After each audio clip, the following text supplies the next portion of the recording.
Hello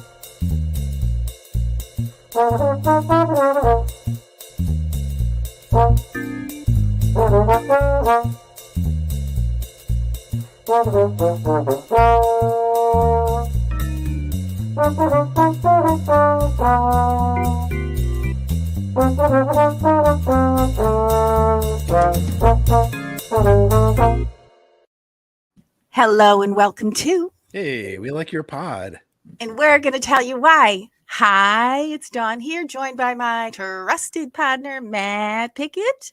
Hello, Matt. And our very special guest, Sean, a.k.a., and more commonly, a.k.a., Aaron Rodgers, Doppleganger. And if you're watching the live stream, I hope you are, you can see why. Needs no more explanation than that, right? In fact, before the show started, Dawn called him Aaron. So there you go.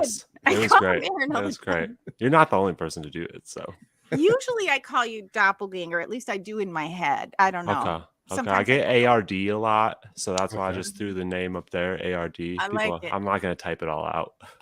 I know it's a long word, and then the amulets and all that. Yep. So how you doing this week? Anything new with you this week, Aaron Rodgers? Oh boy. I have decided to go and take more ayahuasca and see if that'll turn the season around. As he calls it. I've been convinced I'm convinced that the league's not going to drug test me. But no, nothing's really new over here except for today was the official start of Minnesota winter. It went from 61 degrees to about 35. And now it's just the forecast just says high of 25 till like forever. Snow next week. We're here. It's happening. Wow. I'm never ready. I never will be ready, but I live here. So that's crazy. From 61 to 35. Yeah, it's been 60 like 3 days in a row now. And now it's just going to be 20s forever. That's just Minnesota. That's normal. For sure. Yeah. We've had like 60-degree temperature changes in like 24 hours before. Oof. Yeah. Wisconsin will do that once in a while, right, Manny? Oh, sure. Yeah, absolutely. It's always so sudden. Yeah, it's weird how that happens for sure. Sean, have you always lived in Minnesota or? No, so I was born in Minnesota, and then my dad worked for Breathe Right and got transferred, and so I lived in Illinois for 6 years, and then he got laid off from Breathe Right, and we were just like, let's move back to where all our family is because my whole mom's side's in Minnesota, and then I'll just find a job there. So we came back. Family is a strong magnet for sure. I mean, I live in Cincinnati because my wife's family is all here. So, and it's an adventure, man. I love Cincinnati. It's a good time. So I can't remember who it was from this, I think Cincinnati college football team that asked a very interesting question. And since you are from Cincinnati, I need to ask you, is Cincinnati considered Kentucky or Ohio? Oh, it's Ohio. No, absolutely. In fact, Cincinnati claims part of Kentucky as Cincinnati. So if anything, it's like we have annexed part of that. The Cincinnati airport is in Kentucky. So I think that's why the question gets raised is because of the Cincinnati airport being in Kentucky. It is slightly confusing. It's true. And that's kind of a weird thing too, is that so when I got married, my best man was flying out here because we got married in Cincinnati. He was flying out from the West Coast because he was living in Oregon at the time. And he had the wrong city in Ohio. So he flew into Columbus. We had to go drive like 2 hours up to go get him. Because he said like, well, the Cincinnati airport's in Kentucky. So that's obviously not where I'm going. It's totally threw him off. It didn't. I could see that. I could see me doing that, actually. Yeah, that kind of. He could have just opened a map and seen how close it was to actually being in Cincinnati. Could have. It's true. How many years ago was that? When I got married? Yeah. Ooh, let's see here. We got married in 2002, I think. Yeah, because I knew it was like we just hit a milestone. Yeah, 20 years. 20 years. Congrats. 20 years. Okay, so people weren't like flipping open Google Maps as readily. I mean, they were around, but it's not. True. Yeah. So I was. It'd be like printing off directions on your computer, like driving around with like paper, with what MapQuest. MapQuest, baby. You got to MapQuest it. If you had enough like places that you went to regularly, you just have like a stack of like MapQuest maps in your car. Like, okay, well, I got the one here for getting out to like Lombard. Here we go. Let's go. I actually rely on directions now more than ever in my entire life. I used to be able to drive places just by not even know road names and just I would get there. Now I literally open Google Maps every single day to go drive home from work, and I don't know why. I think it's a part of me is like maybe there's really bad traffic and it'll reroute me, Right. but it's really just like a natural movement now to just be like put in directions. I don't have to think at all. That I still don't do directions. I don't know any street names, but I always get where I'm going. The problem is if somebody else is driving and they're like, "So what's the address or where are we going?" It's like, "Well, just drive and I'll like tell you what to do when it, Just turn right at that one tree." They don't love it. They don't love it. It's like, okay, I'll open the maps and we'll have the little lady tell us what to do. The little lady. The map lady. Well, Dawn, how are you this week? What's happening with you? I'm okay. I'm okay. It's I'm a little tired, but I'm doing well. My health is still kind of climbing up from my last Tosh had a whole day at the hospital, not for like an emergent thing, but I had her booked out for a couple of months now for this East-West veterinarian. So he does Eastern medicine modalities like acupuncture. Also On cats? Catupuncture. Cattypuncture. Chiropractic. So she got the deluxe treatment. She got acupuncture, laser on her lower GI. She got chiropractic, and she's got all these herbs. Do you know what Bach flower remedies are? I don't. Have you heard of that show? I've never heard of that. No.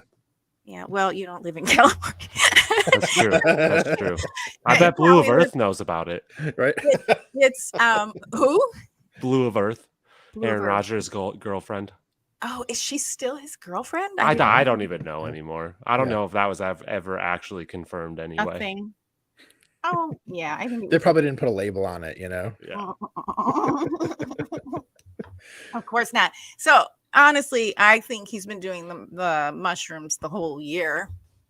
Not that there's anything wrong with it. I'm just saying maybe that's how he's. I mean, how he might be, pain management and things like. I mean, you played National Football League that many years, you're gonna, need some pain control. Mm-hmm. So I could see him, using THC and CBD and. Well, if it's less addictive than opioids. I mean, Brett Favre was hooked on painkillers, right? So that stuff's actually like really dangerous, Like that's really poor, like really badly addicted to Vicodin. Yeah. Yeah. So I mean, it's because I remember not the last couple of games, but like probably the first, how many games? Yeah, probably like the first 6 games. I think I mentioned it to you, Matt. Like his eyes seemed glazed over a lot. He just he did kind of look a little stoned-ish. Not that there's anything wrong with that, but but it affects his play. That's one thing, though. Yeah. It seems like there might be something wrong with that this year. Well, I'm just saying that's what it looked like to me. I don't know how he is now, but he doesn't seem quite as high right now. Let's just say. Let's be real. So hey, cool. So as our audience may or may not know, we have a special guest tonight, and we like to start, Sean, with your Twitter, which is your Twitter bio. My glasses here. Twitter bio. Portmanteau. I like it. Yeah. So your Twitter reads Aaron Rodgers Doppleganger, or AR Doppleganger, right? Yes. And but your real name is Sean, and SEAN. Spell it right, everybody. SEAN. The proper Irish way. By the way, I sound more like I'm from the Midwest than you do. I'm from the Midwest my entire life, so I don't know why that is. My sister has like a worse accent than I do too. For like she says beg instead of bag. Mm-hmm. Like it's same. You're not begging for something.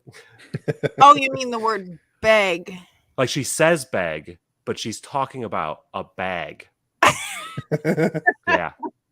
Yeah. I don't know which one I say, actually. Later in the show, you'll have to get me to say it by accident or something. Okay. Because if I try to say it, I'm going to be too conscious. That's too true. Right. self-conscious. That's fair. I've been called out on bag out here, but out here they don't say bag. Like how do I say it out there? I go bag. I draw out the A. Like bag. Bag. Yeah. Bag. Yeah. I'm okay with that. Softer A. I'm okay And with a softer A. They cannot say my name, Dawn. How do they say it? Don. That's an AW. I mean, It's an A stinking W. Come on. How hard is Dawn. And then they'll say, well, how do I say it? And then I say it like a New Yorker does, just to kind of get the point across. But I'm not kidding you. Even like going into a boutique, trying on a dress, and they put your name on the little chalkboard right by your thing, and it's DON. I'm like, do I look like a DON? And think about that for a sec. I mean, it's hard for people. It's hard. But I've gotten called on bag. That's okay. My sister gets called on it every day. She says it by my dad. In the Midwest. Yeah, in the Midwest. My dad makes fun of her for saying it. That's funny. Well, and poor GB Christensen gets called out on it, on Right Off Topic by Aaron and Todd every single time he says it. Really? Yeah. Oh. With no mercy. It's like knives out. He says bang. Instantly. I'm feeling really self-conscious about like I hope I never have to use that word maybe we again. just like leave that conversation. Okay, let's go. Yeah. Okay, all caps in your Twitter. I am not affiliated with Aaron Rodgers. I just look like him. So let's make that clear. I'm not trying to be Aaron Rodgers. I just happen to look like him. You just happen to look like him. You hear that, Elon Musk? It's important. Well, Elon Musk, it's not even a parody account. It's really me. That's true. That's true. You don't have to put parody. Yeah. Yeah. It's people coming to you saying, okay. So co-host of Acme Packers Pod on Monday nights. So of course, along those lines, our first question is super important. So how many times do you get stopped because you're mistaken for, or because people want to tell you, wow, do you know who you look like? Does this happen on a daily basis, weekly, or only when you're in Wisconsin? I don't think I've ever had anyone like truly mistake me for Aaron Rodgers because like I am 6'4", but like 180 pounds. Like I don't look like I could play professional football without dying. So I think people are like quick, like look at my legs or my arms, and they're like, that's not actually him. But I do get like, especially if I'm wearing anything Packers. So like I do hardwood floors for a living, so I'm always in strangers' houses, and one of the nicest things ever for doing hardwood floors is Crocs, because you can slip your shoes on enough when you need to be careful. And if they get like, especially in the winter, I like to wear my big boots, and you can't be dragging snow into on those hardwood floors. So you just slip them off and slip the Crocs on, but they're Packers Crocs. And so people see them. And so like almost daily, someone will mention that I look like Aaron Rodgers. And occasionally people get really excited about someone that looks like Aaron Rodgers working inside of their house, and they'll like take pictures and like send it to their kids. Oh my God. And I've never been to Lambeau Field without having to take pictures with people at Lambeau Field. That's what I figured. Yeah, okay. I love that. So it's not just in Wisconsin. It's because of the Crocs, though. It's because of the Crocs. It's because, they see, they like, some people say it even if I'm not wearing Packers stuff, but I think that it's like daily because I'm like wearing something with the Green Bay Packers logo on it almost daily. It triggers the people. Yeah, they see that and then they're like, wait a minute. So given that it happens that often, like, is it still fun or amusing, or like, is it kind of tiring? Like, I'm really curious, what is that like? It's fun, but like there's moments where it can get tiring. Sure. But it's mostly fun. Like it helps that he was really good too, and like the best, and on the team that I root for. Like it's really funny how that all worked out. But it's so that makes it more fun. So like it's like, yeah, I mean, I could look like a way worse person. Yeah. But there's like, Charles, man. Right. people that like there's people that get weird. Like I remember like, so I bowl in a bowling league every Tuesday night, and there's like this kind of like side little like women's league that bowls off to the side. And I don't even know how it got started. It's kind of fun. It looks like it's fun, but they've always got like their kids there with them. And I one time was at the ATM getting money out to pay for my bowling, and I overheard this lady say to her kid, like, he looks like Aaron Rodgers. You should go say something to him. And I was just like, no, do not send your kid over here to like be weird, especially since you've already acknowledged that I'm not actually Aaron Rodgers. Like, I don't. Your kid doesn't care who I am. I'm a guy that's like bowling in the middle of nowhere, Minnesota. I love that. But and by the way, doesn't she read the news? Like, don't send your kid over to some strange dude. Just don't. Yeah, especially like, I mean, like, I'm not saying that there's anything wrong with being a 31-year-old male, but like, I wouldn't be sending my kids over to a random 31-year-old male. Like, I'm just like, nah, no. Yep. Leave that guy alone. Yep. Because one, I know like 30, like right at that, I'm already at that age where people are transitioning from hating kids to liking or like thinking about the idea of kids. And so like there's a chance that you're sending your kid to some like me. I hate kids. So like I might punt your kid if he comes over to me and says, "Oh yeah, hey, are you Aaron Rodgers? Like, get the hey, are you a kid? Especially while we're sucking. Yeah, like, I don't want to, like, if we were like 5-0, I'd be like, yeah, I am. Yep, I'm him. I love it. I love it. So you hate kids? No, I don't actually hate kids. I love like 2 kids, and that's it. There's like, so I should, because so I can't say I hate all kids. I hate 99.9% of kids. Yeah, I can relate to that. I like certain kids. I'm not, I don't know. I like kids in general, but if they're not cool kids, I don't just like them because they're kids. Yeah, you don't just get a pass with me. You're a human. For me, it's just my nephew, really. Like, my nephew's like one of the 2 kids that I like, and because it's my nephew. Yeah, Don, you know, you have to make sure you prove yourself if you're a kid first. You have to pass Don's test. Yeah. That's fair. You're a person. You have to stack up just like any other human being, in my opinion. Equal playing field for everybody, you know. Yeah. You don't get to pick your nose. You don't get to do stupid crap. Don't break crap in my apartment. Don't get messy. Take your shoes off. Well, that's not a high bar. I feel like that's fair because I mean you should hold to anybody. You don't want people breaking your stuff, whether they're kids or adults. That's true. Okay, let's just be honest. I don't like brats, and a lot of kids are brats. I mean, it's about the parents more than anything. Yeah, I mean, everybody's bratty, right? Yeah, but some are lots of people are brats. Yes, some are hard to like. Yeah, well, I'm not really a fan of people either. Yeah, see, that's the thing is like we can't like just like keep this a kids thing. I hate people. I don't discriminate. I just hate people. Oh, God, so if anyone's like getting mad watching this, it is like, oh my God, he hates kids. Like, no, it's not a kids thing. I hate everybody. Here, Sean, I'll take the heat for this, man. Okay, I'll take a bullet. I like kids, but I don't like dogs. So there we go. You don't like dogs? I'm very wary of dogs. I like certain dogs. I'm the same way about dogs too. I don't just automatically like dogs. Like, is this like all dogs thing though, Matt? Well, okay, so like there is one dog. There's one dog that is in my heart, and his name is Henry.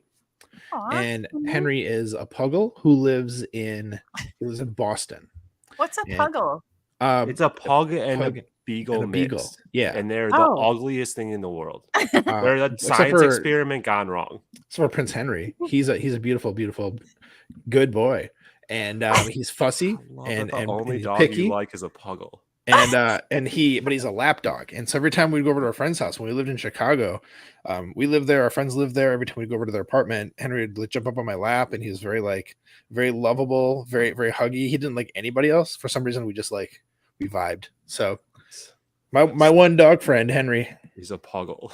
Yeah. And he's all a puggle. the dogs. You picked a puggle. I love that.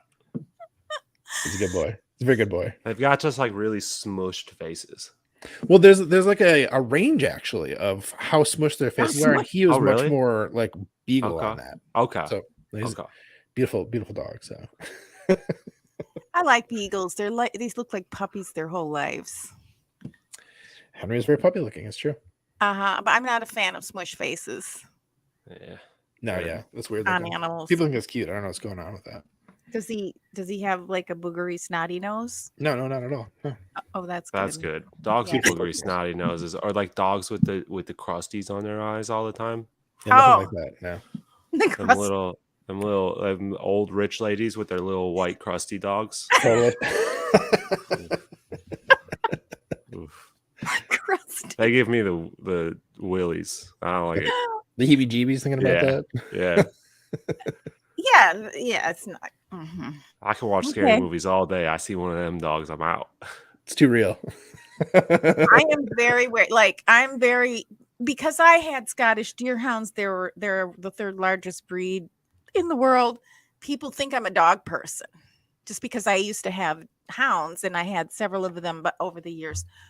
But that was actually the only breed I really like, and Irish Wolfhounds, which are very similar, and like a greyhound. But I was so people think I'm a dog person, and I'm just not. And I've been bit, I've been jumped, I've had my dogs get attacked by other dogs. It's just like I don't trust dogs.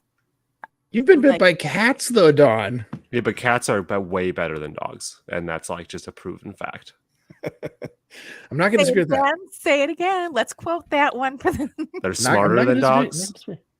They're just equally as cute as some dogs, but cuter than a lot of dogs.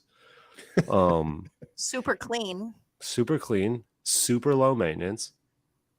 No eye crusties. No eye crusties. At least I've never seen a cat with eye crusties. No crust. No crust. And you don't have to take them out when it's negative 20 degrees to go to the bathroom and like huge, stand actually. there and just wait for them.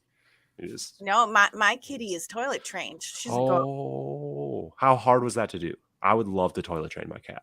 Very easy, but buy the kit that I bought. It's called it's called Kitty's Loo, and it's very easy. You just have to be consistent, and it helped that I was home all the time when I did it. Okay. But I don't think you have to be. I don't think you have to quit my job and then I can start No. training my cat. That's what it is. Got it. Really not that hard. And does your cat flush too? I haven't taught her that yet, but I will. Yeah. I love when cats flush their own bathroom. The best. At first, I want to teach her how to open the door, and she's not going to close it, but I at least want her to open the door because I don't like leaving the bathroom door open. I have a thing about that. I really don't like leaving the seat up either, but kind of have to with that because she's not going to get the seat up. See, my bathroom door is open 24/7. Yeah, that's the thing with me. I just don't love it. Don, do you mean you don't like having the door open when you're in there, or like when you're not in there? When I'm not in there, I want it closed. Well, I want it closed when I'm in there, and I want it closed when I'm not in there. When you're not in there, I totally get that. But when you're not in there, that's interesting. Huh. It's weird. Okay, have you ever? We're so off the rails. This discussion is weird. Okay, you know what I hate? I have a pet peeve. I'm just going to share with you right now, and I'd love to hear if anyone shares this. When they build buildings, apartments, homes, and everything, they put the toilet so it's the first thing you see when you open the bathroom door usually. Now, if the toilet was tucked over in the corner or something, and you had your pretty sink or something else, or your pretty bathtub, I wouldn't mind having the door open. But who wants to see a toilet? Like, even if it's clean and all that, I just don't like looking at it. I've never thought about that, and maybe that's why I'm okay with having my bathroom door open at all times, because you cannot see my toilet from outside of the bathroom. You have to go into the bathroom and turn right to see the toilet. That's awesome. That's great. So that's probably why I'm just cool with it. Yeah, both of the bathrooms in my house, they are not something you would see right away, because one downstairs, there's a big old vanity in the way, kind of blocking the view of it, and the one upstairs, just kind of the way how the room is shaped, you don't really see it there either. So I didn't thought about that. Open by all means. Yep, and we do. Yep. Yeah, so that's why I want to teach her to open the door because I really don't love it. I'm actually thinking about having the sink in the bathroom moved. I mean, it's an apartment. I don't think I'll have to ask for forgiveness, not permission to do that. But at some point, I think it bugs me that much. I think I'm going to just hire a plumber and have them flip everything around because it's a humongous bathroom and it's a beautiful bathroom. It's just like, why is that right there? Anyway. So we were talking about something a while back. Yeah, you got through the whole Twitter, right? And so where got do through we the leave off? Twitter. Yeah, so tell us about your podcast. You're on. Tell us what that's about, so our audience, in case anyone isn't following you there or hasn't heard it. Yeah, Acme Packers Pod. It was originally Acme Army. It run by Eric Kleinschmidt, and I was guesting a lot for them, and then it made me want to start my own podcast, and I started my own podcast and did 2 or 3 episodes, and I was like, one, this is so much work for me having a job where I don't know my out, like I just like might have to work 10-hour days and stuff. Like there's too much outside of just recording. No one warns you about all the outside of recording work that you need to do to make it successful. And then I was just like, I can't, it's just too much. I would need a co-host to help me out with some of this stuff. And then I just kept guesting randomly on there. And finally Eric was just like, do you just want to do this once a week instead of like once every 3 weeks? And just, we have our own segment. And then recently we added Andy APAC to our crew. So now it's a 3-man crew on Monday nights, not live. So episodes come out Tuesday morning or sometimes get sent out the night of. But yeah, it's fun. It's kind of like what just happened to us earlier in this show. It goes off the rails. We don't go in with a structure. We just know we're talking Packers football right after a loss nowadays, and just start talking and see where the conversation takes us. We have a lot of fun guests all the time. It's been fun. It's been fun. It's just like, I like the idea of just it not having structure and we just go in. It's like, let's see what happens. Mm-hmm. Yeah, there's real beauty to that. And I think like the rapport that you guys have on the show is really great. It's what Don and I was talking about is like, we just want to listen to a podcast to hear people having like a great conversation. And it's such a wonderful thing. So too much structure definitely kind of like inhibits that. Don and I have just enough structure to keep the thing moving forward in our show, but still allows room for us to just go off the rails and talk about toilet training and cats. Absolutely. And I do want to say too, Sean, you'll definitely appreciate this more than I think most people when I say this, that Don does like all of the work for this show, like all of the outside of like recording time things, and I am always quick to make sure everyone knows that. So just a quick shout out, Dawn. Dawn. Thank you, Maddie. And Eric, because Eric does like all of the off air stuff for us. So Eric's the real MVP of Acme Packers Pod. I always have to I'm so used to saying Acme Army that I got to remember to switch now. Acme Packers Pod. So you don't release any video at all? He used to do YouTube videos. I think he wants to go back to like doing like YouTube clips. I did mention one time, so this might happen in the future if I can ever like take the time to figure out how to make TikTok videos. I have discussed with him setting up like a TikTok account where we just throw like funny bits from our show on there just to get more eyes on it. Yeah. So the fact that, go ahead, Dawn. Go ahead. Oh, I was just going to say YouTube has a version of TikTok now with their shorts. Oh, yes, that's right. And I just started using those, and they're great. They're great. And there's so many people, like thousands of people are seeing the shorts. And whereas the whole video, and certainly not the podcast, we're not reaching quite as many people. And I'm kind of curious for those listening, and I was going to actually do this at the end, but I'll do it at the end again. Like, would you prefer video or do you prefer the podcast? Because you know, it's an interesting thing. I kind of like seeing people, you know. I do too. I'm a person that likes to put a face to the voice. Yeah. And I don't know why. I think that there's something about like seeing how people interact. You can Mhm. Yeah. sometimes like get a feel of if it's real or fake. Mm. But also I don't mind throwing on a podcast in the headphones sometimes and not Right. seeing Oh yeah. but a lot of them like you eventually just like the face is so recognizable that like when you're listening to it you're kind of just picturing them having the Absolutely. conversation. So Mhm. video is a Mhm. nice touch. I prefer video. Yeah, I mean, and I think for me too, like the video to have that option to see what the people look like, to see how they interact, you know, is really cool. But like the vast majority of my content consumption for anything like video or audio is like headphones, making dinner, doing dishes, driving to Right. work, you know, whatever else. Just a whole lot of audio consumption, which Yeah. also means I don't give some amazing content creators like Tom Grassi and like Matt Ramage as much, you know, love and attention as they definitely deserve for the great work they're doing. But yeah, huge audio guy, definitely. So it's just more convenient for, you know, having it always on as much as possible. Yep.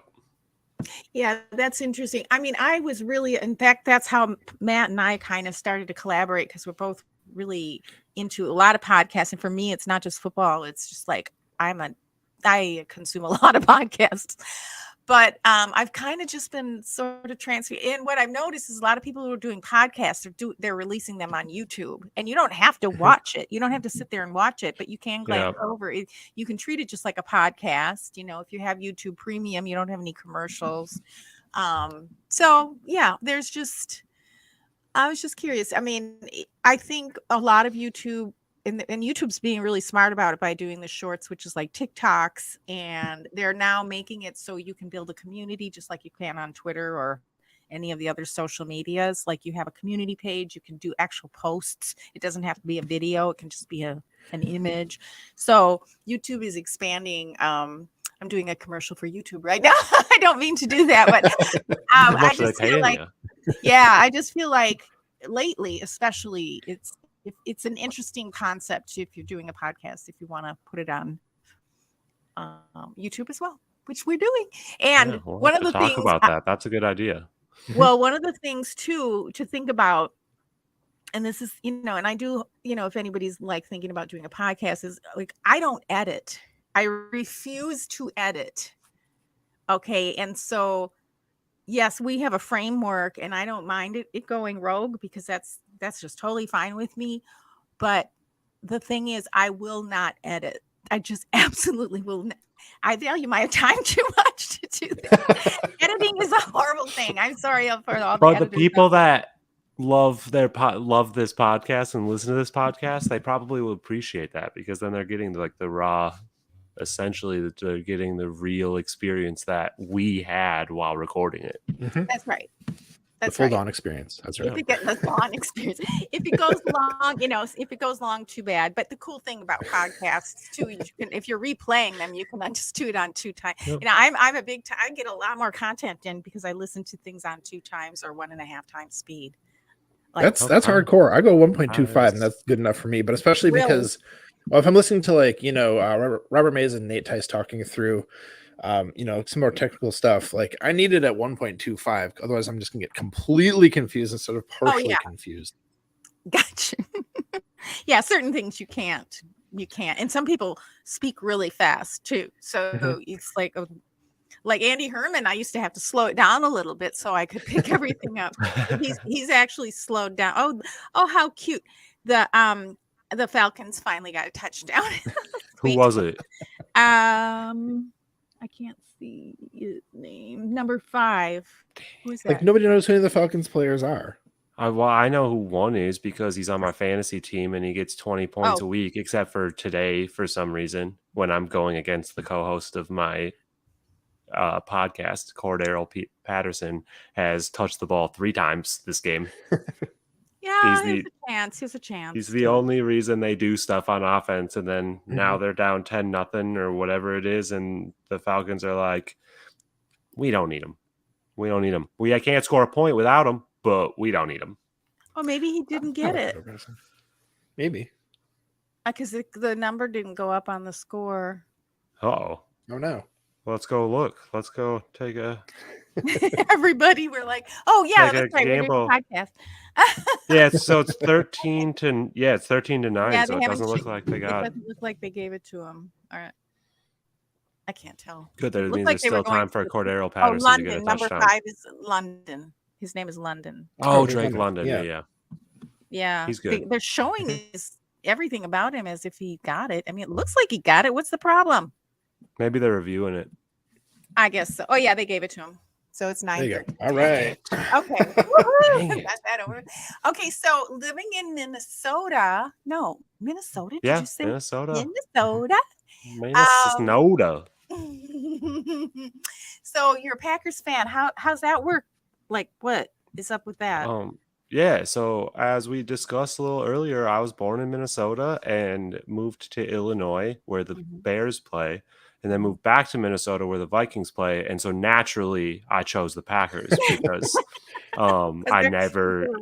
we never stopped in Wisconsin. No, what it is I have a twin brother. There is another Aaron Rodgers doppelganger out there. There's like 70 of us, I think, at this point. Wow. But yeah, so I have a twin brother. We're not identical, but people say that we look identical. But we've been rivals like essentially since we left our mother. And when we moved to Illinois, we were in 2nd grade, kind of the formative years, start getting interested in sports. And my brother's like just immediately a Bears fan. And so me not wanting to be a Bears fan because he was, I just was like, who's their biggest rival? And then it helped that they had Brett Favre as a quarterback at that time. And Very then I helpful. immediately start watching some of the best football ever. And it just hasn't really stopped until recently. So Until a month it's been a ago. pretty easy team to root for. Cool. I mean, we had to sit through, the Mike Sherman year and There've been the a last year Mike McCarthy. here Like, and this is there. a thing. We have Yeah. a year here and there, which means next year we're going to be 13-4. Obviously. Mm. Next year's our year, Natural. man. We'll get him next Yeah. year, coach. Not God's this year. ears. Yeah. Yikes. This year. I love that. So all in good fun though, or do you really hate your brother too, like with other people? So you really hate your brother? we never got along in high school, in college. We get along now. He lives in South Good. Dakota. We just are then. very different, like very different people. I'm nothing like anyone in my family. Like my family's all like just good Christian people. I was like, I wonder what you mean by that exactly. Like when I think of you, Sean, I think of somebody who's like laid back and super friendly and accepting and like fun to talk to. So I'm like, so your brother's they're just like, so they uptight have and- different political views. Well, not all of them, but like That's hard. they all Yeah. listen to like country music and pop music, and I like exclusively listen to deathcore and hardcore and metal, and like they wear like just the typical like suburban white family outfit fashion style, and like I'm coming home in like deathcore band tees and ripped tight black skinny jeans, and I've got long hair. And it's just like that. My dad grew up in a military family. My brother went into the military. I would never ever do that. No. So we're just very different people. So it took like a lot of maturing for us to get along more. Like before it was like you're growing up, and like if we weren't brothers, we would definitely not have been friends in high school or anything. So it was like kind of like that. And then just he moved away. We just talk more now. I give them shit because the Bears still suck. They do. They might not for very long though. I don't know. They're making. They might not for very long. It looks like they have some promise right I'll now. hold on to it for as long as I can. Yeah, well, you have to for sure. Yeah, You know it's what? weird how you kind of like get to re-know your family members, especially your parents. I think when you get older, it's once you have to start a whole new relationship with them, and that's like, yeah, a good chance to actually put some of the stuff behind with your brother for sure, right? Yeah. It's just a good. It's like you're like, okay, like we've accepted the fact that we're all different people, Hmm. and like we don't have to like try and like sway each other's opinions and all Hmm. this stuff. And we never were like a family that talks stuff out. It would just like we would yell at each other, and then someone would storm off, and then a lot of blaming going around. And Hmm. then like now that we're older, everyone we're like, this is why I'm so mad. Let's talk about it. And we're still kind of yelling at each other, Uh-huh. but like it Oh, gets wow. resolved instead of just being like, Oh. no, everyone stop yelling. So it's just it's a weird dynamic. You just it's maturing. You get Hmm. older and you're like, wait a second, these people are a part of my life forever, so I should probably at least do my best to try and get along with them. Yeah. Probably helps too if your brother lives in a different state. That probably helps. Yeah. So Yep, it does a little. Yeah. I was And it thinking also about that. helps when your mom stops putting you in the same clothes.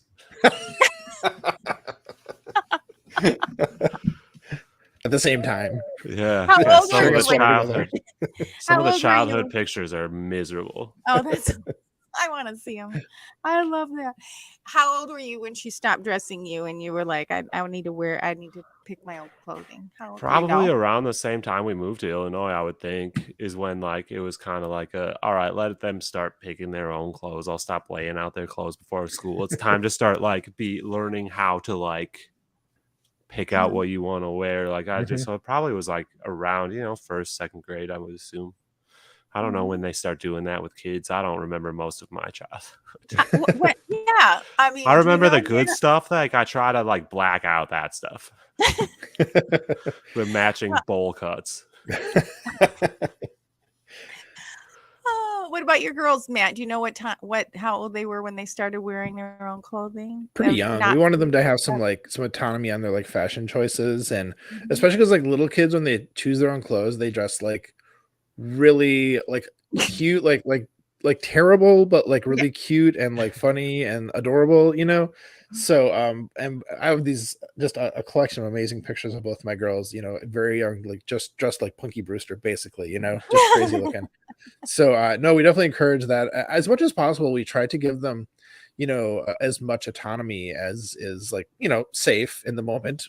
And try to always make sure we take in their opinions and their thoughts into like our decision making processes. We'll still like saying, well, the final word is like, my wife and me, but no, we try to do as much as we can to like help them to be like independent people who are developing self-efficacy. Cool. Nice. Cool. That was not a thing that happened in the early 90s. That's before kids had rights. Yes, it's different now. No one should be surprised to learn that I was designing my own clothes by like second grade. I mean, literally, my mom and my grandmother were very creative and supported me being super creative. I mean, that's how I ended up going into fashion, of course. But they would take me, to look at fabric or whatever, and I would pick like, okay, I want this sleeve and this bodice and this, and I literally was dressed to the nines with my own designs by third grade. Coolest kid in Eastern Wisconsin. So that's cool. Yeah, definitely the best dressed. I think people would remember that. That's cool. This is so interesting. So interesting to learn these things. All right. So, okay. So that's how you became a Packer fan. And I agree. Living away from your family can really offer different perspective. You just see things differently when you're not enmeshed in their lives every, week after week and so closely. Yep. You appreciate things more, I think, from my perspective. Cool. Okay, so our final question to our guests is usually about our beloved NFL and Packer online community, of which you're a central part. People should see that. Go to the video of this. See the gesture that Sean just made. It was like when you're trying to get a trucker to like honk, but with like all the sarcasm you can put into that gesture. Yep. Okay. Well, of course, Mostly wonderful community. Mostly wonderful. Yeah. But when your team is losing, it doesn't necessarily bring out the best in people. So, one thing you love the most, and one thing that you could change if you could. About the Packers Twitter or about the team? The community. Packers Twitter. The online about the community. Yeah. Okay. The thing that I love the most is, and I don't know if it goes this way for other NFL teams, but there is a very tight bond between a lot of Packers Twitter, and it just feels like there's a section of Packers Twitter that feels almost like family, and that you just always see everyone interacting. We just did Packers Twitter tailgate for the second year in a row, and had a bunch of people coming by the tailgate, and everyone just shows up there, and you see each other for the first time in person, and everyone's just giving hugs, and then just it is immediately it's normal interactions for us. So I love that. That's easily my favorite thing. The one thing I would change, do I only get one? No, it can be one of the things you would change. How about that? One of the things that I would change is the first thing that I would change is the fact that everyone that doesn't understand that every football team's going to suck eventually. Just this whole immediate and it was happening last couple years too, for whatever reason, when they're winning 13 games a year. It's this fire Gutekunst stuff is just change that. I want no one. That's the most absurd thing I've ever heard in my life. You don't fire a GM that won 39 games in 3 seasons. Right. That's or insane. Over one bad season, when everyone kind of knew it was towards the end. This is all everyone knew this was a possibility. It's not they should have. It's not we were supposed to win 3 Super Bowls in a row. But they're easy to win. Everyone should win them, especially if you have a good quarterback. You should win 6 of them in 10 years. Yeah. It's that simple. Yeah. The way you talk about it as being family, I think is a good way to put it. I don't think I've ever had that word in mind when I think about the community, but that's really true. I mean, the support you see, somebody has problems with paying for stuff for their cat, and everyone rallies and chips in money to help the person out. Somebody passes away, and people are contacting the family and contributing to the funeral costs. Obviously I'm talking about 2 very specific instances here, but that's the kind of spirit that comes to the community, from the community, within the community. And my goodness, it makes my heart sing. It makes me so happy. Yeah, there's some really, really good people on Packers Twitter. And I don't have enough time to shout them all out. And you'd forget people, and you'd feel bad about it later. And I feel bad. Yes. So, but you all know who you are. Yes. Too many to count. Too many to count. Really. Too many to count. You know who you are, and we're glad you're here. And cool. Yeah, there's more good than not good, right? And don't pay $8 for Twitter Blue. Oh my God! Don't give in to the system. That's right. Fight the man. What even? Oh gosh, they've got something about the Packers up right now. What are they talking about? Oh my gosh, I see our. Oh God, hopefully it's probably great things. It's probably got nothing to do with Devontae Adams, really. It's actually got to do. I think it was about the Cowboys. Excuse me, I've got a little cough. Oh, they're probably look at we beat the Cowboys 8 times in 10 years. It means we're going to win this week, right? No, it doesn't. Nope. Yeah. You know what? Okay. Speaking of accents, back to a previous conversation, I have a really hard time understanding Mike McCarthy. It's like he's from another planet. Just because his Philadelphia accent is so strict. Do you have a hard time understanding his words? I wouldn't say that I have a hard time understanding his words, but I do giggle a little bit because I think that the Philadelphia accent is a funny accent. It's so thick. I thought it's from Pittsburgh. Isn't it a Pittsburgh accent? Or Pennsylvania in general. They're both pretty close to each other. I know that there's some differences, but I don't think I could specifically pick out if you put 2 people in front of me and one was from Pittsburgh and one from Pennsylvania, I probably couldn't tell you who was who. It's like anything. Yeah. But I can understand really thick accents, like Scottish, they have a whole different language. I seem to understand them, but I cannot understand Mike McCarthy.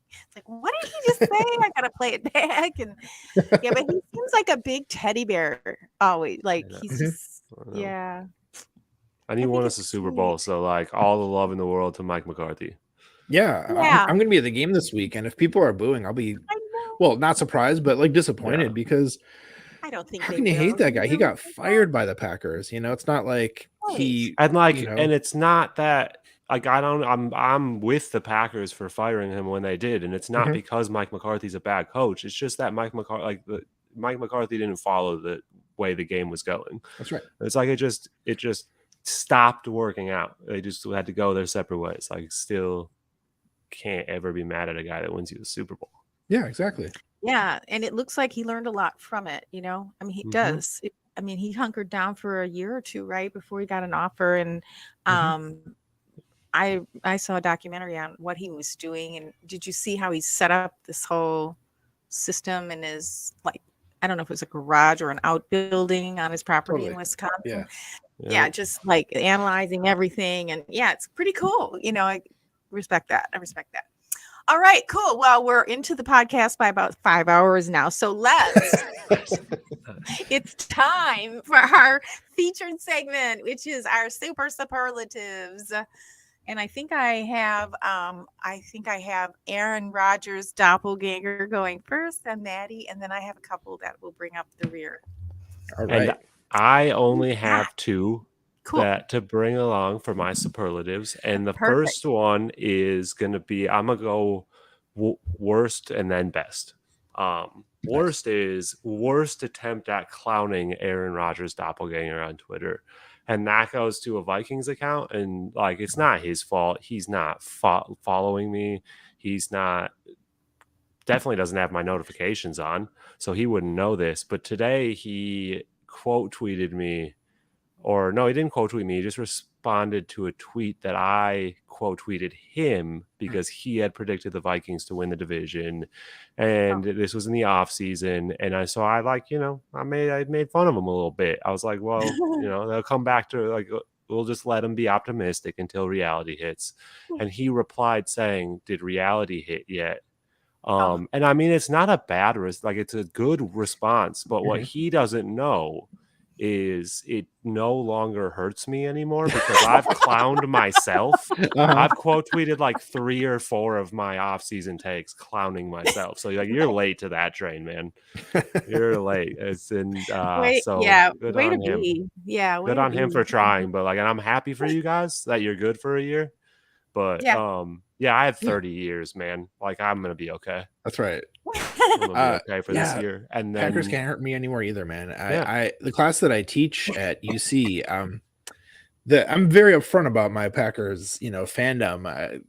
I'm just, I can't shut up about it sometimes. And so this week with my Monday class, I let off with, well, how's everybody's weekend? Mine. I discovered the Packers can't hurt me anymore, so we're good. I'm dead inside. I mean, now, they can hurt. They hurt me, but like, after the game's over, it takes like no time at all for me to just go back to being normal again. Yep. Like, it's like whatever. Like, whatever. Good. Like, I love all the Viking fans coming up to me because I live in Minnesota, and like I got bowling league and being like, "Oh, what's going on with your team?" And I'm just like, "They suck. I don't know. What do you mean? This year. What do you mean? Are you watching? Do you not see what's going on? Why are you 3-6? They're 3-6. Like, what do you mean? They suck." Yeah. Exactly. Yeah. Game got over. I was like, time to make lasagna. Here we go. Next part of my day. Football on. We just lost to the Lions. Right. Sweet. We lose to the Lions when we're good and they're not good. So like, it doesn't even surprise me that we lost to them last weekend. That's like, true. We lose to them when we're good. Now we suck. True. That's true. Oh, and then, so that was your worst one. That was my worst one. The superlative that I'm so excited is the best hair of a future Green Bay Packers quarterback. And that award goes to Quinn Ewers of Texas, because the Green Bay Packers this year are going to draft a man with a mullet, and it's going to be glorious. It's going to be glorious. Now, I would like to preface this with, I don't know if the Packers should draft a quarterback this year or not. I think that within the next couple of weeks, unless something crazy happens, we might get the opportunity to start seeing if we need to draft a quarterback or not. Because at some point, you just have to look your $50 million quarterback in the eye and say, like, we got to see what we got going on with the other guy because we're getting rid of you soon. And I think with the quarterback draft coming up, it's like it almost feels like you have to go throw Jordan Love out there and see what you have and see if you need to take a chance on a really good quarterback draft coming up. And there's no better way to lift the spirits of Packer fans in Green Bay, Wisconsin than drafting a quarterback with just a lovely mullet. Yeah, it's an exceptional class coming up. Even I also don't know if Quinn Ewers is one of the best quarterbacks in the class. I'm not an elite college football mind. I just saw his mullet and I was like, yeah, draft that guy. Look him up on the side here. It's glorious. With people that wear mullets, I'm sorry, they scare me. Yeah, they scare me too. But like, don't you want a quarterback that scares people? I want Aaron Rodgers used to scare people. I want a quarterback that doesn't. I mean, that's how do I say this? Some of the things that the right wing Rodgers has said in the past, I associate mullet with a certain, and I don't know if that's an accurate. But yeah, I don't think you really can anymore. Lots of people are rocking mullets now. Okay, mullets are coming back. Okay, it's more of just a funny thing at this point. Okay. All right. It's hard. Tough, but it's tough to know. It's tough to know if someone's wearing the mullet like actually or not. Yeah. Like right. Like on purpose. Like, so if he's wearing it if he's wearing it ironically, then yeah, for sure draft him because he's probably going to be a elite quarterback. Where's he from? He plays for Texas. And he transferred there from Ohio State University. So I wonder. He transferred there from Ohio State University. Oh wait, I'm sorry. Wait. Where did he go to high school? Ohio State University. I'm not going to do that with you, Matt. I'm not going to. They can all. It's not. Yeah, no, duh. It's the Ohio State University. There's not another one. We hate it so much. Where did he go to high school? Did he go? I don't know. I don't. Ohio and Texas. And I don't even know if he's good. I don't even know if Texas is good. You just I literally saw his mullet and I said, that guy. It's a good I thing let some of the other really, really smart humans on Packers Twitter tell me who that Packers should draft. There you go. That's right. That's like, I'm not going to get into the draft. I don't do mock drafts. I just sit and enjoy draft day. Yeah. Yeah, you got to know your expectations. Got to know what you're good at and go with that for sure. Yep. I'm a Minnesota Golden Gopher fan, so it's been a really, really long time since college football was fun to watch.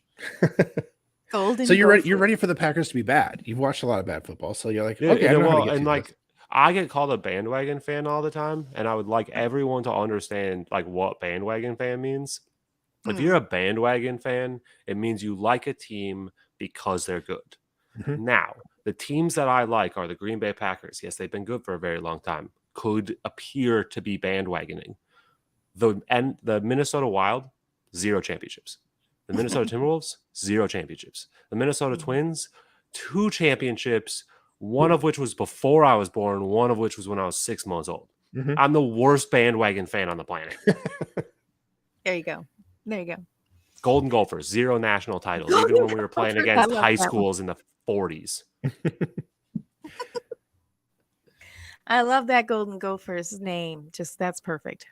I love that they put up, like, I don't know if you've seen the videos or ever watched a Minnesota Golden Gopher game, but when the other team is kicking field goals or extra points, they put a gopher on, like a little gopher, like looking around on the Jumbotron behind the goalpost. It's the funniest thing ever. You gotta look it up. It's so great. It's so great. It's one of my favorite things. That would be worth watching for sure. Yep. As long as they're not putting it on the field, right? You gotta watch bad football though. That's the trade-off. Well, we've been doing a lot of that lately. Oh, it's true. Sorry. Maddie, what do you have for superlatives this week? Oh, yeah. Let's get back on the rails here. So I have a few here. They're all kind of short, but that's so I have a few kind of packed in here.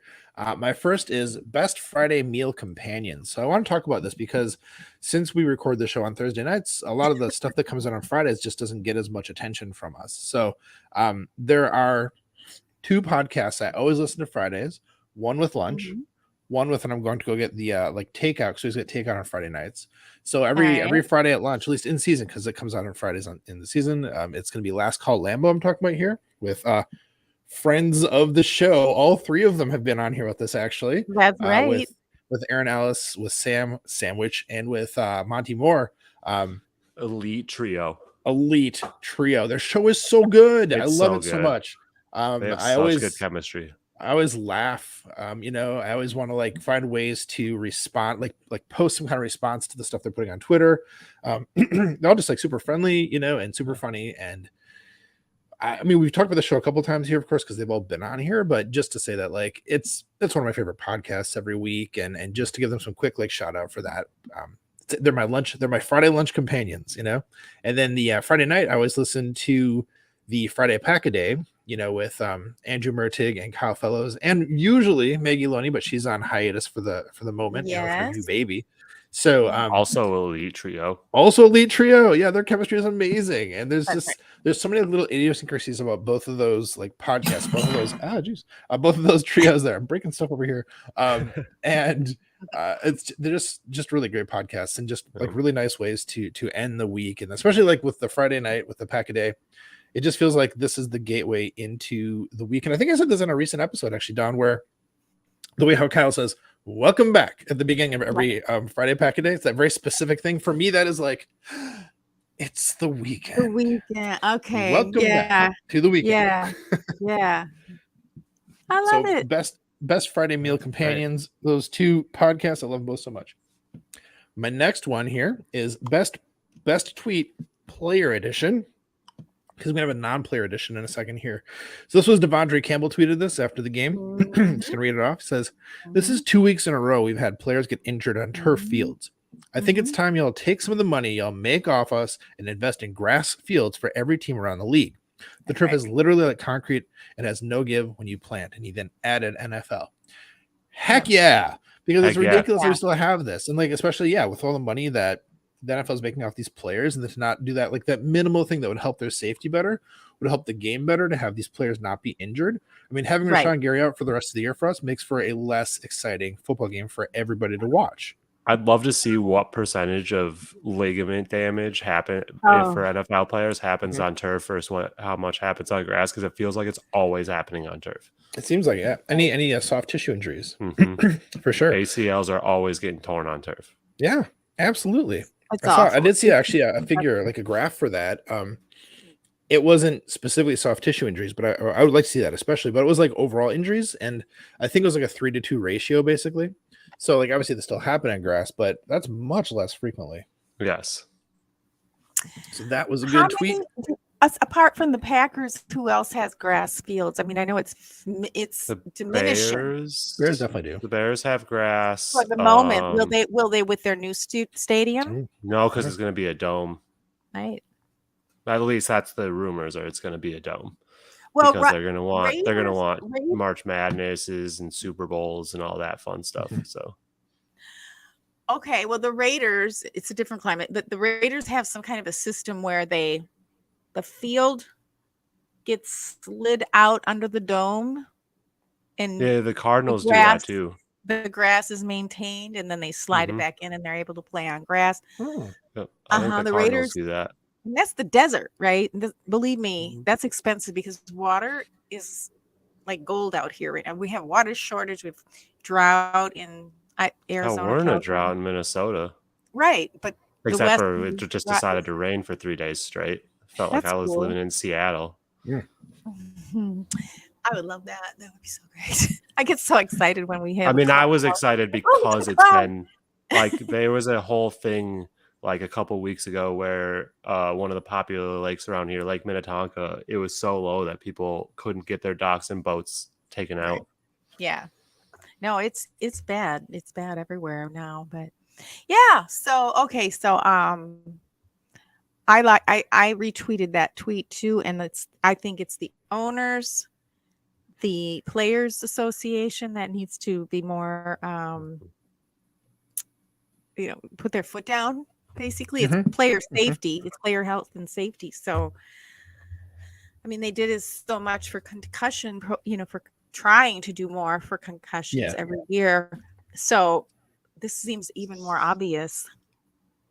Still terrible concussion protocols, though. How have they not figured that? The NHL does it way better than the NFL does.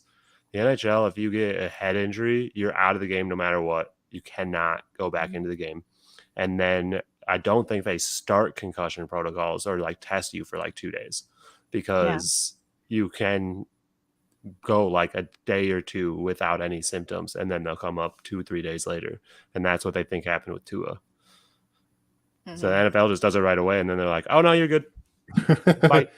Oh, I know. At least they buckled it down with the Tua situation, afterwards. So like there's always like progress, but it's definitely not quick enough or that's because enough people's eyes were on it, and we're just the fans were just devastated by seeing that kind of thing. It was just awful to see. It's awful. Yeah. So like you said, Don, the NFLPA needs to put its foot down, but on grass, so it's safe. So they don't tear their ACL. Exactly.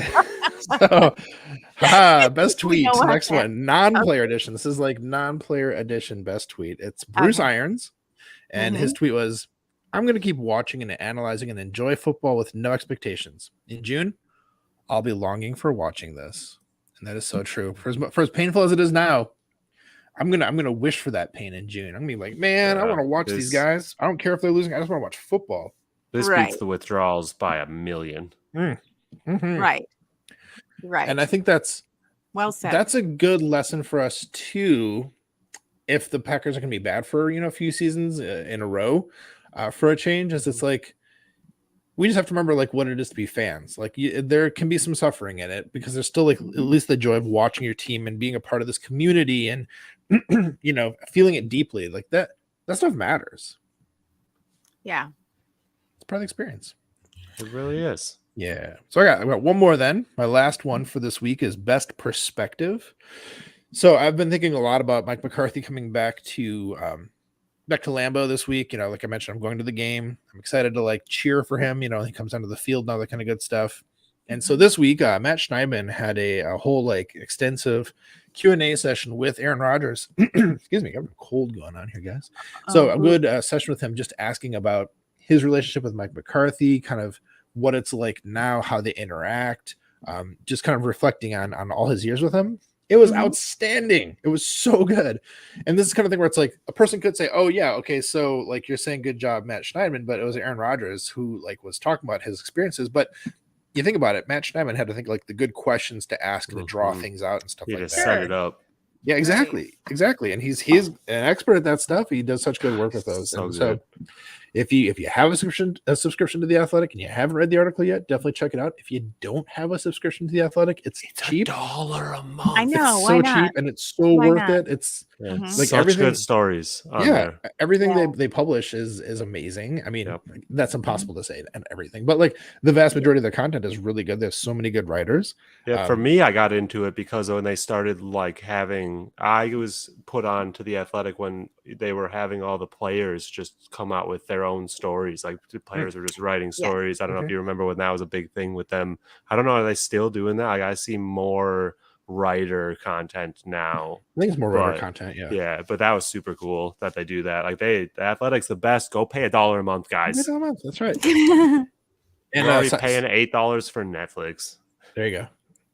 Probably more than that now. I don't even know how many times have they upped my charge without me even caring. I'm just like, I'm not getting rid of it. Whatever. Raise the price on the side. I was gonna say, quick side note about The Athletic. Actually, just a personal fun fact is that one of my daughter's really good friends' dad covers the Reds for The Athletic, actually. So every now and then we'll talk about like what's happening inside the company and some of like his insider information, and it's always fascinating to hear his perspective. I can't ever remember the guy's name that does The Athletic for the Twins, but he also writes some fantastic stuff. Nice. All right. So, Don, those are mine. What do you have for superlatives this week? Well, really quick, I did see that go across my feed because I am I get them in the in my email box, but I ignore my email box. I'm terrible. My Did email box, Rodgers- as we commonly call it. Yeah. Did Rodgers say that he's still in touch and communicates with? Or Yeah, getting they talked a couple of times the last few weeks. He says that they talk more during the off season, because they're not as busy, obviously, but Yep. he kind of keeps in contact with them. Yeah. Oh, That's good. Okay. Oh, so not just because they're coming to play, but they have been staying in contact Yeah. all along. Good. But they didn't get along, I thought. I know. Well, that's why I just. Because everyone told me. That's right. Well, kind of along those lines, my first superlative is most respectful, and it and I picked up on this several days ago, so I have no memory of it. But it's the Pack a Day podcast. Rest in peace to the 2022 Green Bay Packers. Ha ha. And this was his Jacob, Jake, and Ross Algo. Okay, and at the very end, and I think it was Ross speaking, did a really nice so even if you don't have time to listen to the entire episode, just listen to the last 5 minutes, because they did talk about Mike McCarthy. Now, I don't know why people are saying I don't know if somebody just said they were going to boo, and then like 6 million people said, oh, everybody's going to boo. I don't see that happening. I just can't imagine it. But I mean, evidently there's a lot of fear for that, but they were talking about how they respected him. And I just say, like I said, if you can't listen to the whole episode, at least get the last 5 minutes of that episode. And that was November 7th. So that was 3 whole days ago. That's why I have no memory of it. It's like an eternity. So most respectful goes to those folks on that episode. And then and my first superlative was even longer. I think it was the day of or the day after our last glorious loss to the Detroit Lions. And that goes to Cheese and Packers. I don't know if you were listening to Cheese and Packers, but that's our JJ Leahy podcast. Yeah. One of many at this One point. of many. That dude's just pumping out podcasts left and right. Well, that was He's a really, really good one. And quite honestly, I didn't take any notes beyond that. I forgot why it was so good. But I want to make sure I mention also best title of a podcast, Cheese and Packers. And I know JJ, but I didn't remember that podcast. So I made sure to listen to that one among many, many other ones on Sunday night and Monday, and which is kind of how I deal with loss. Just like immerse myself in material. Yeah. And not just football, but yeah. So those are my 2 superlatives. And I'm sorry, JJ, I can't remember what specifically I loved about that podcast, but I would definitely recommend going to and let me grab the title just so you have it. I think he only does this one once a week, so it shouldn't be that hard to find it, but just in case. Again, that's Cheese and Packers, and all of the content that we are mentioning and shouting out will be in our show notes. So it was. Oh, actually, he did another one day ago. So it was November. It doesn't seem right. November 3rd. That would be a week ago. Maybe it was. And that was, I don't think Packers make a plan B. I think that was it, actually. So I'm just going to double check one more time. Yeah. Oh, no, sorry. 6 days ago, No Huddle Radio. It was for No Huddle Radio that he does with Gil Martin. That's right. So would beating the Lions even mean anything? So it was right before they played the Lions. Okay, but I didn't listen. Yeah, I didn't listen to it. I think I listened to part before, and then and I still thought it was important to listen. Sometimes, don't you find it interesting to listen to what people are predicting after it happened? Yeah.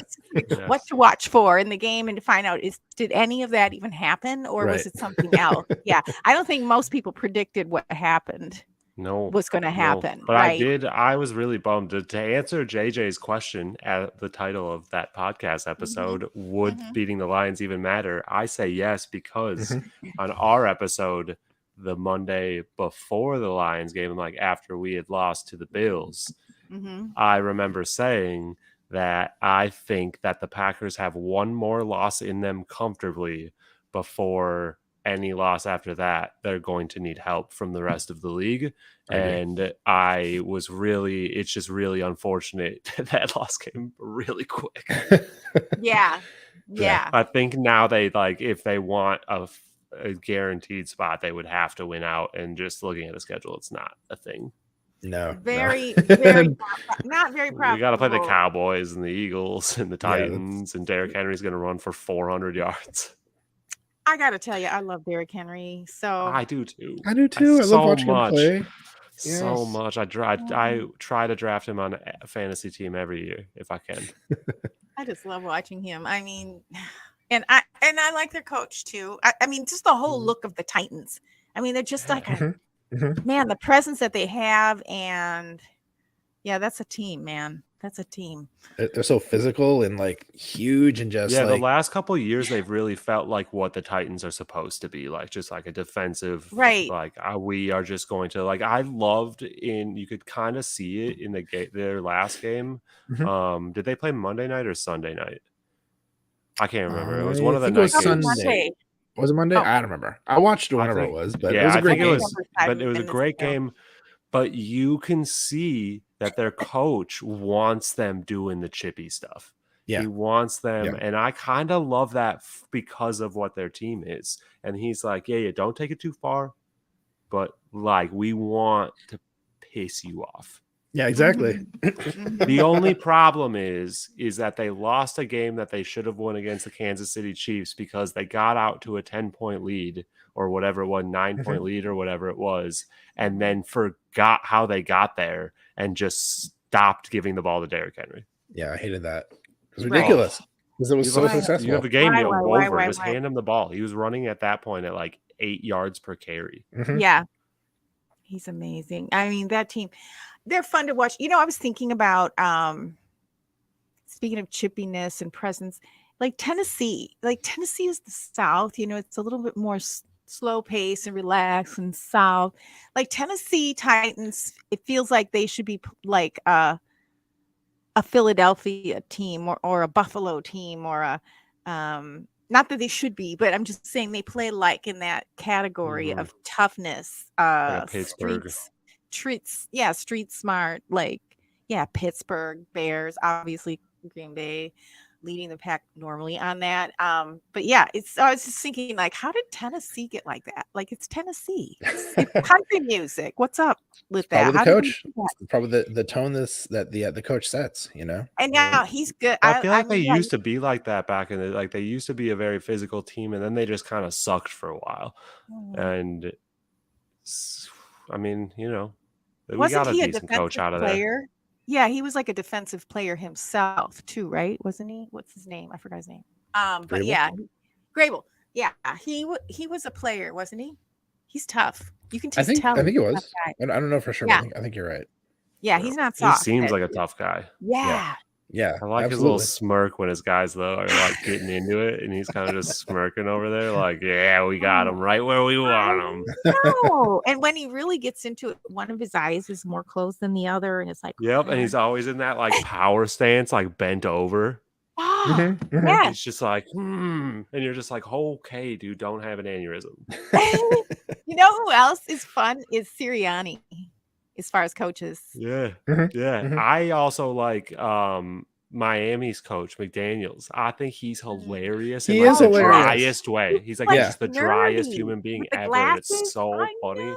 And he always comes into press conferences and just like gives these little one-liners, but they like seem weird because he says it so dry, and you're just like, oh, I love it. I love him so much. Yeah, I love him too. Yeah, so interesting.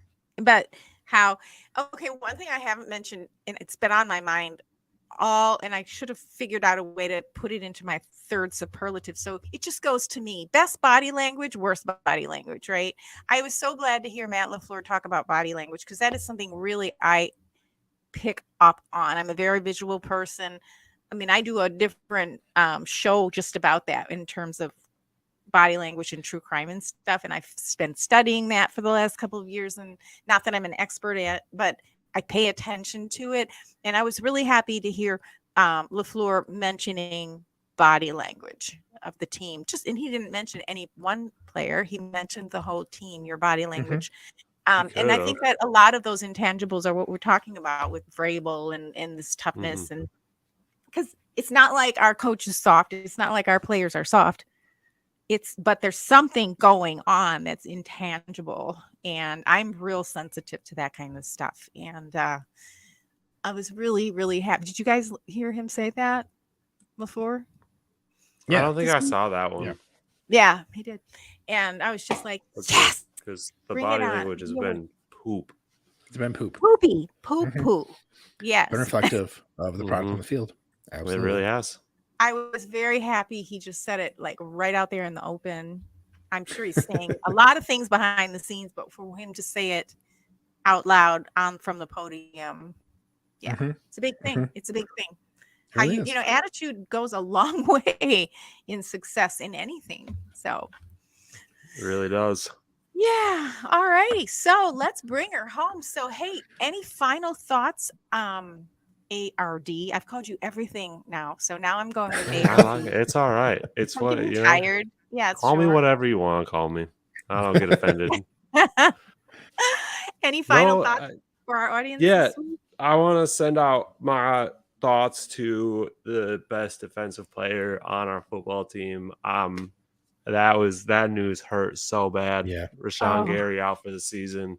And then just reaffirming that he's the best player that we have on defense by going, like, I don't know if you guys saw, but someone said that Rashawn Gary, after he came out of the locker room and back onto the football field, the sideline, obviously in his cast, whatever, not suited up, he walked over to the other linebackers and told them, I've got you, whatever you need. I've got you, which is like what you expect those guys to say to the injured guy, not the injured guy to immediately walk over to. Like, he's just such a good leader. I'm so happy we have Rashawn Gary on our football team. I think that everyone needs to like kind of pump the brakes on like the future expectations of this football team, because I think that they still have plenty of talent and room to like surprise some people over the next couple of years. I don't think this is going to be a very long rebuilding term. So I agree. We got the right really guys to point. Yeah. With minus maybe one coach, but I don't know if I need to drop names. I think everyone already knows who I'm talking about. Well, I will follow me on Twitter. They might they know who I'm talking about. The defense has gotten better and better. I mean, they have a really it's easy to when the other team doesn't have to like score points. Fair. And I will say, I did get into a discussion with someone about, and I think that our defense has been doing all right. Our run defense has not. Breece Hall had his best game of the season against the Green Bay Packers. Dalvin Cook had one of his better games against the Green Bay Packers. Brian Robinson had one of his better games against the Green Bay Packers. Like every running back has been poop. It's true. Yeah. And our pass defense has been all right. So I think we still are there. I just think we would get there faster with someone else telling them what to do. Might be true.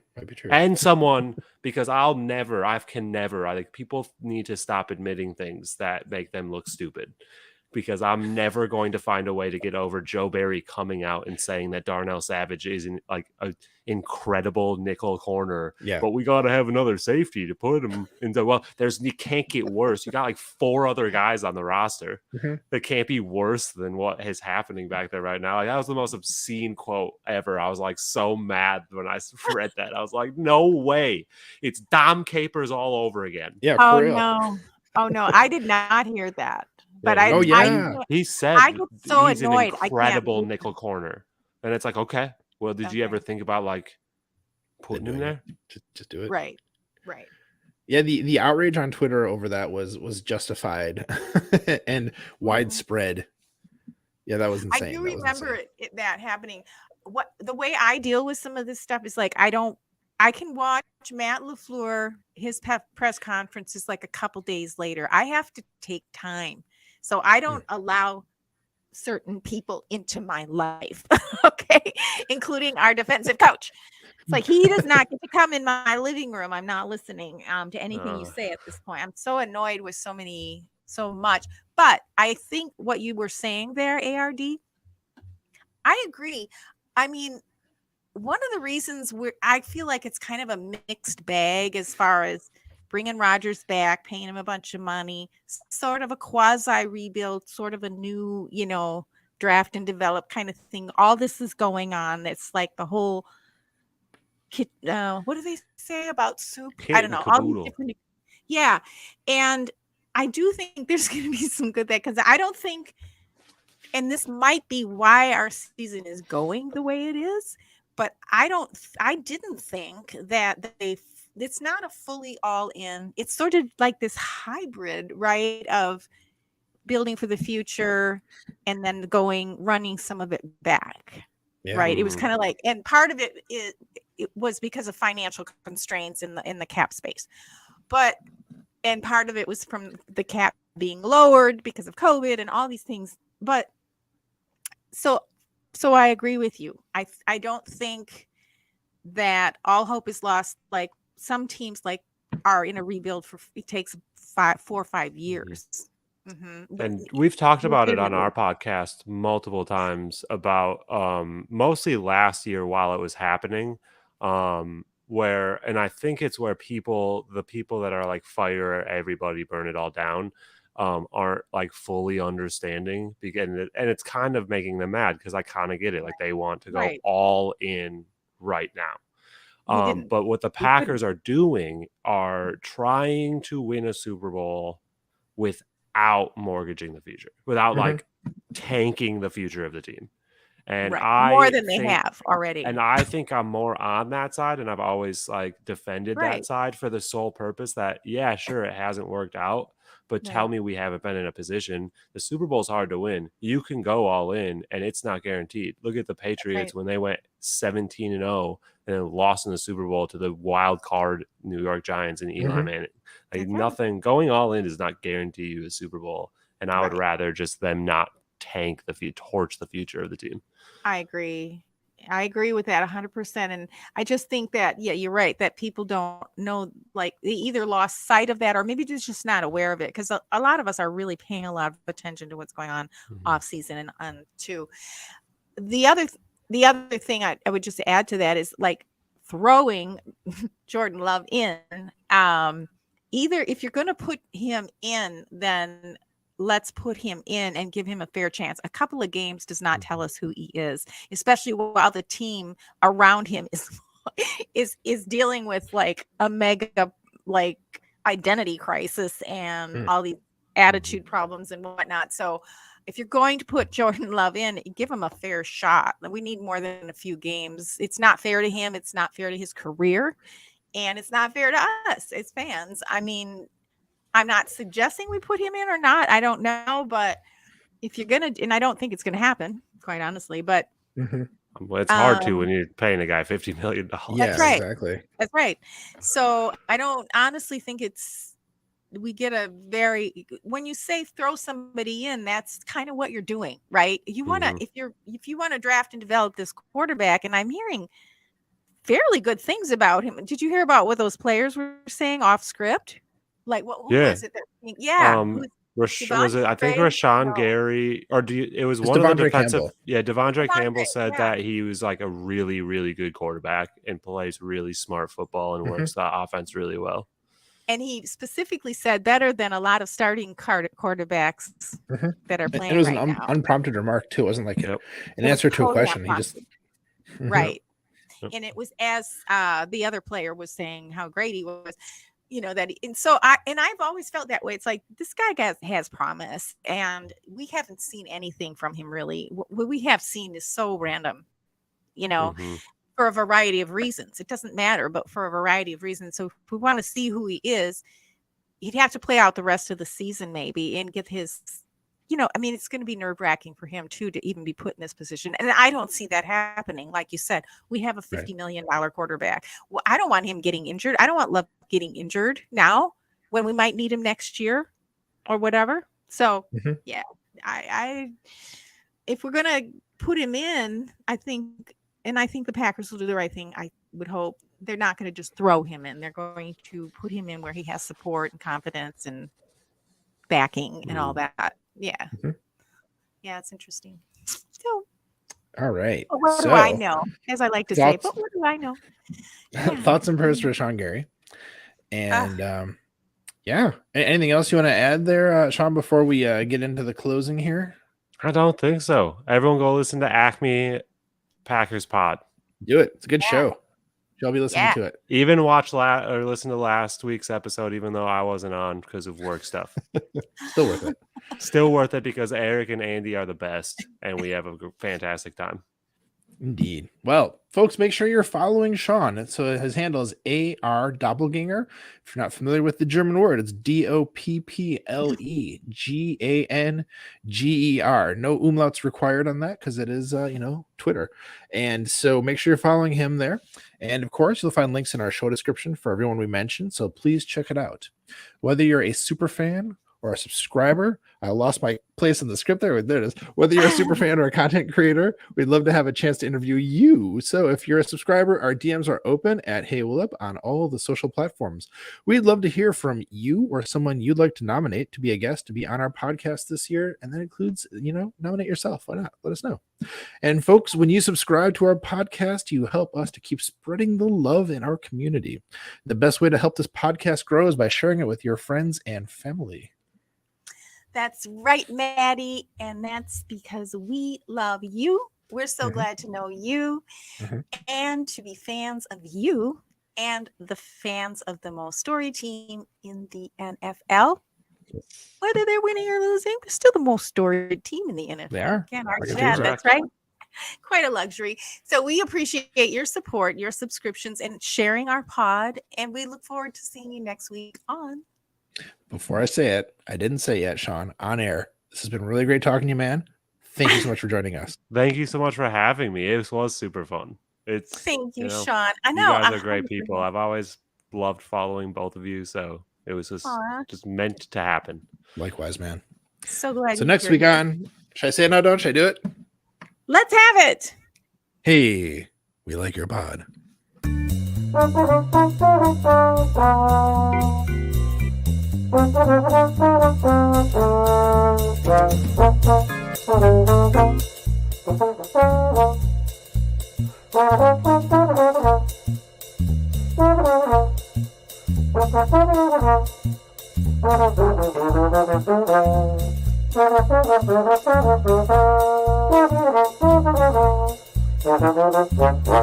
Football in general comes down to discipline and people owning their roles.